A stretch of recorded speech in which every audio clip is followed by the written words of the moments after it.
George Melies was one of the first pioneers in filmmaking history. When the Lumiere brothers astonished the world with their motion picture camera, Melies was at the front of the line to get one. So what makes this old dead French guy so great? Well, in addition to making over 500 films in a little over a decade, he also became known as the father of special effects. That's right, special effects, as early as 1896, using such effects as the stop edit, the dissolve, and the double exposure. What's a double exposure? Well, we'll get into that. But first, let's learn a little bit about who Melies was and where he came from. George Melies was born on December 6, 1861 in France. His father was a wealthy shoemaker and hoped to turn his thriving business over to his children when he retired. Other than the fascination with machinery, Melies had no desire to follow in his father's footsteps. No pun intended. Instead, he shamed his family by becoming a magician, thus proving that teenagers can be just as big of a disappointment to their families in the 1800s as they are here in the new millennium. My dad wanted me to be an investment banker, but I was like, F that, I want to be in a band. After selling his half of the family business to his brother, Melies took his money and bought the Theatre Robert Houdin in Paris. After some renovations, he opened his magic shows to the public. When he caught wind of the Lumiere brothers' invention of the motion picture camera, he immediately tried to purchase one. Hey, can I buy that camera? Nah. The truth is, the Lumiere brothers saw the moving image as a fad and felt that they couldn't sell one of their cameras to Melies in good conscience. But Melies was a persistent little bugger, so he took his knowledge of machinery and he made one of his own. He would go out and shoot scenes around the city, then play them during his magic shows. The legend is that he discovered stop motion by accident and editing by accident. He was filming a railroad car or a trolley coming down the street. The camera stopped by mistake. When he got it working again, there was a hearse coming down the street. When he developed the film, he noticed an omnibus transform instantly into a hearse at the moment where the film was jammed. With this crude mistake, Melies had stumbled across motion picture trick photography. Melies saw the potential in this simple camera trick and went on to master 3 basic special effects: the stop edit, the dissolve, and the double exposure. Special effects, and you. The stop edit. Well, hello there, Billy. Say, that's quite a lollipop you have there. Gee, thanks, mister. But wouldn't you like some celery better? Jeepers, mister. How did you do that? Whoa, slow down, Billy. You just said a mouthful. It's actually quite simple. Would you like to try it yourself? Would I? That's the spirit, Billy. But first we'll be needing some supplies. A camera, a tripod, and some imagination. Yes, imagination. First, set the camera on the tripod and point it at your subject. Good. Next, start recording. That's right, Billy. After filming for a little while, cut the camera off. Careful, Billy. If you move the camera, the trick won't work. While the camera is stopped, change something in the scene and start recording again. Objects removed will disappear into thin air, and objects you add will appear magically. Wow, I did it! Good job, Billy. How about a light? Sure thing, Billy. Now you're in flavor country, Billy. Stop edits were oftentimes used in Melies' films to make objects and people disappear and reappear. Here's a clip from his 1905 film, The Black Imp. Notice his use of stop edits as he battles the chairs.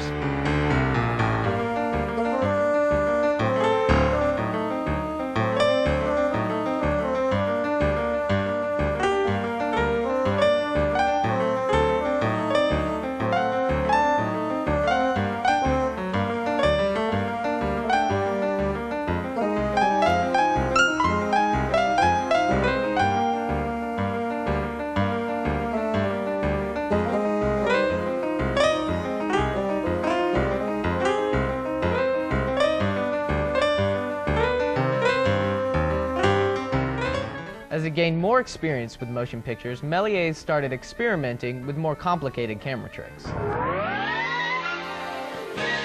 Special effects, and you.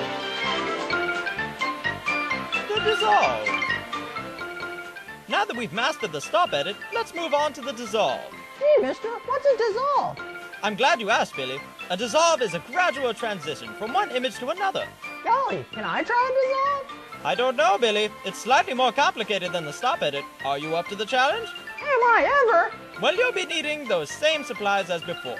A camera, a tripod, and as always, some imagination. For this exercise, we're going to make a vegetable dissolve into an ordinary kitchen utensil. First, place the camera on the tripod. Aim it at your subject and roll film. When you stop filming, open the camera and roll the film back about 72 frames. At 24 frames per second, this should allow for a 3-second dissolve. Next, exchange the objects and continue to film. Then sit back and watch the magic happen.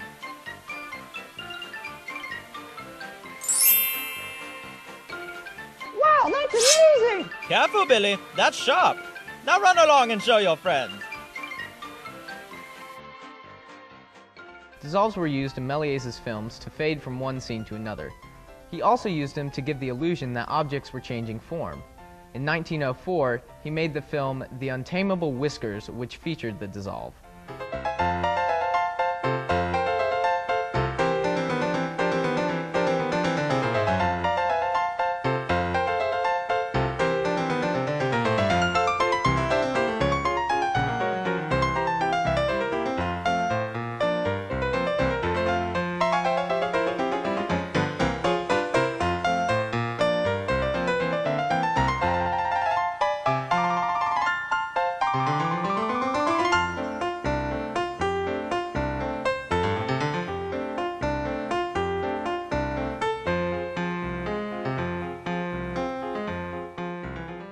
The final effect discovered by Melies was the double exposure.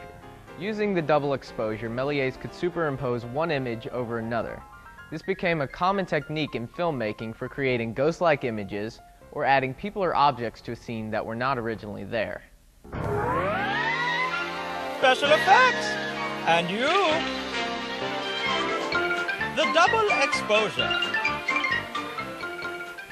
Billy! Oh, Billy! There you are, Billy. I told you to be careful with that knife. Oh, I don't feel so good, mister. Maybe learning about double exposure will put some color back in those cheeks. That's the spirit, Billy.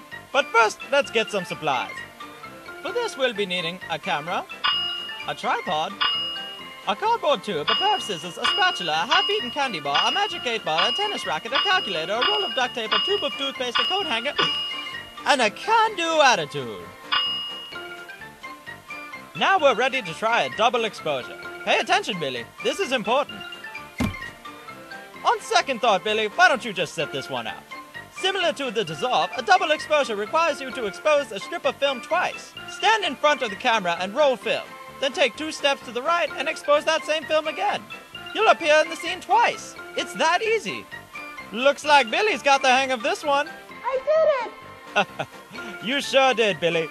You sure did. Melies features the double exposure in his film The Long Distance Wireless Photography.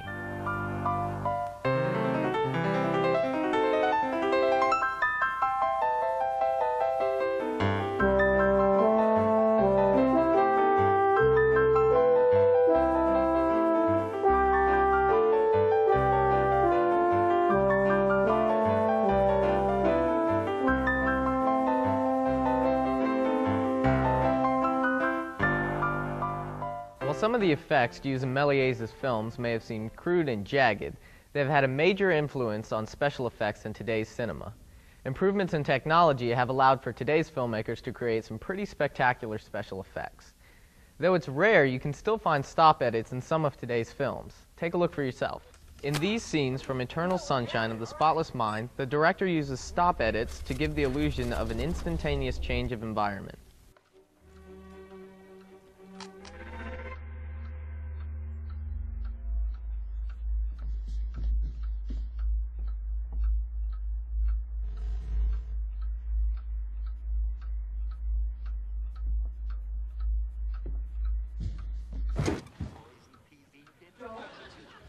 Where are my boots?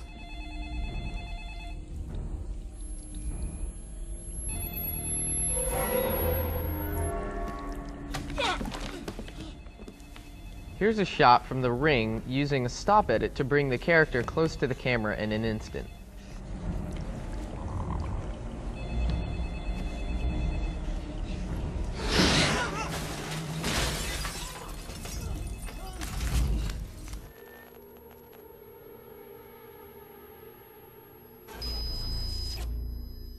This scene from The Grudge also uses stop edits.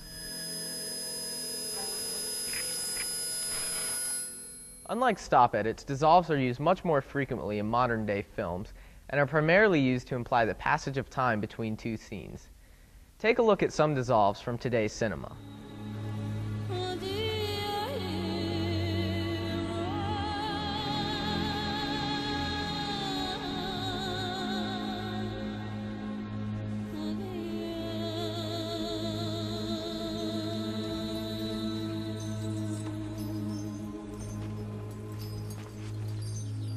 Dissolves are also commonly used to cut out unimportant information in documentaries.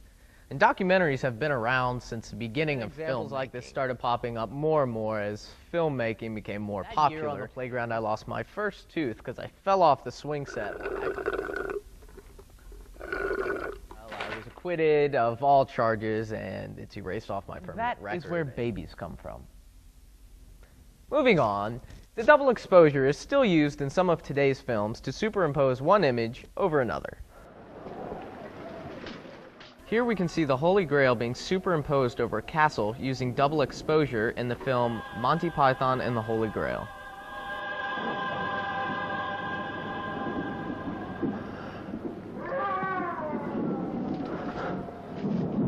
Although the double exposure isn't used much in filmmaking anymore, the split screen was created from the same concept and can be used to achieve the same effect more efficiently. In this scene from Multiplicity, the filmmaker reproduces Michael Keaton's character 4 times on the screen and actually has them interact with each other. 3, 4, 12. 7. Doug, I'd like you to read 4. Melies probably had no idea at the time, but his simple camera tricks would be the basis of special effects such as these.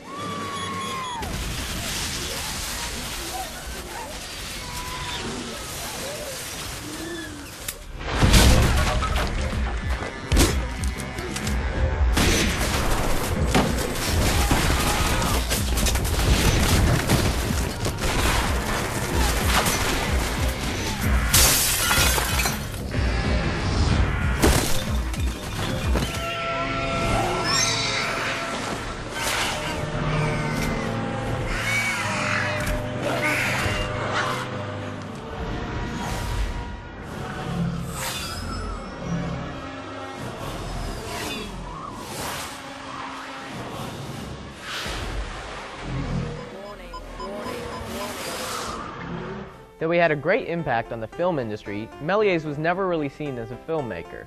He enjoyed magic and entertaining, but failed to keep up with the advances in filmmaking. The presence of simple special effects in motion pictures were appealing to audiences for a while, but as the novelty wore off, Melies didn't work to keep people interested in his films. In 1902, Melies created one of the first science fiction films, A Trip to the Moon. He had planned to release it in America and make lots of money off of it. Unfortunately, some of Thomas Edison's film technicians got their hands on a copy of the film, showed it in America, and reaped the benefits. But Melies would bounce back, wouldn't he? Actually, no.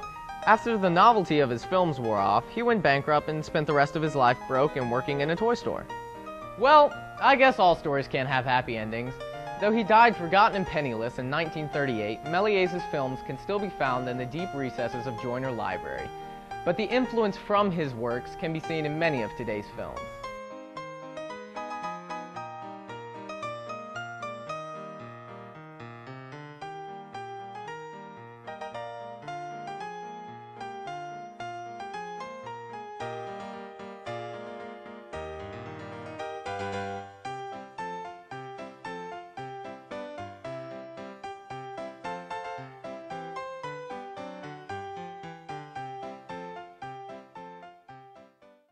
Get a bunch on. Did get a